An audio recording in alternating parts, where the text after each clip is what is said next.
I've been targeted discrimination, I guess I would say from the police, which everybody has encountered sooner or later in their life. But I went through, every time I live in Fort Mill, so every time I go down this one road, I always get pulled over, you know, for no apparent reason. They just make up stuff to pull me over. But it doesn't really bother me because all my paperwork is straight.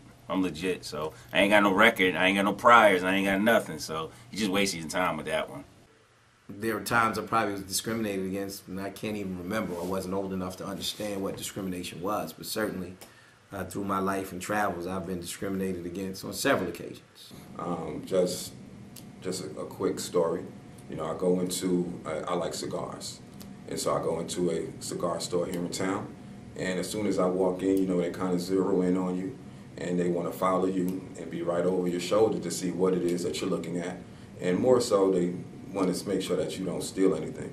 Now, if you like cigars, even though they're not very expensive, if you're into cigars, you probably financially are a little better than individuals who just go buy a pack of Newports.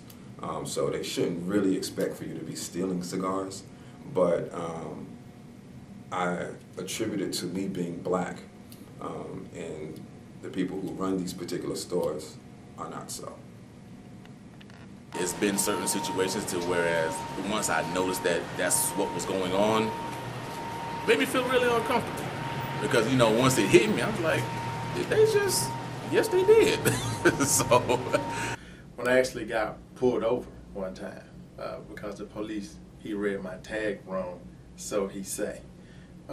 So he saw me in the car, followed me all the way up to where I was going. And then when I pulled out, he stopped me. So, you know, that he could see was my color. So I think that was a prime example.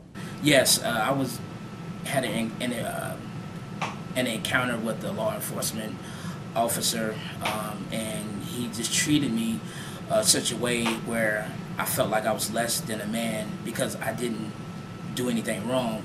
It was just more so what I feel was racially profiled.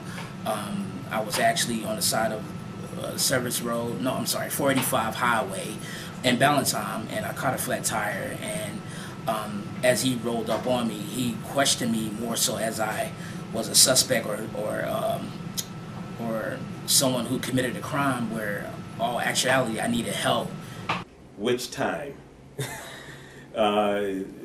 Because again, I mean, I've been blessed to live this long, and there have been a number of incidents, and that's just kind of par for the course, I think, and it comes along with being black, and in America, particularly being a black male, there are going to always be those circumstances that if you let it, it can have a permanent impact on you. But probably the younger I was, the more impact that the incident had on me.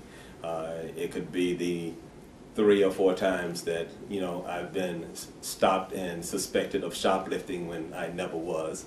It could be the time that you're walking around the store and you know the security guard is following you. It could be the time that somebody accuses you of something on your job when that didn't occur.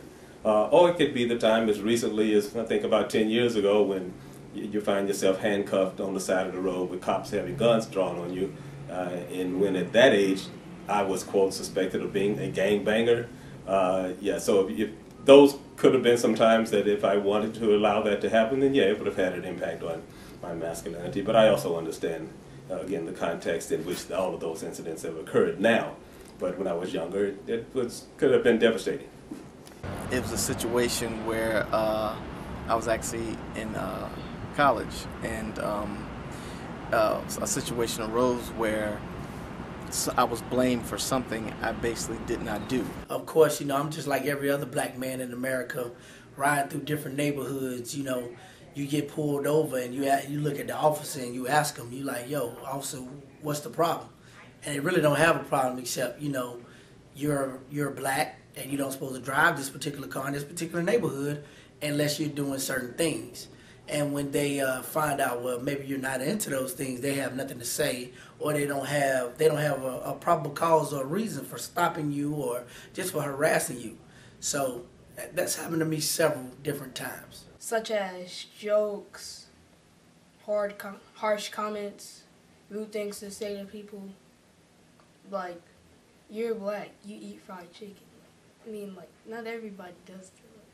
I like mashed potatoes and lasagna. What's interesting is if we think about how many times we've been discriminated against that we've been aware of, there are probably double or triple the times we've been discriminated against that we're not aware of, whether that's for a job, applying to school.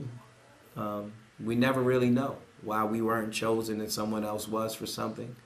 So it's almost scary, the subtle and the explicit ways that individuals who are black or African American have been discriminated against.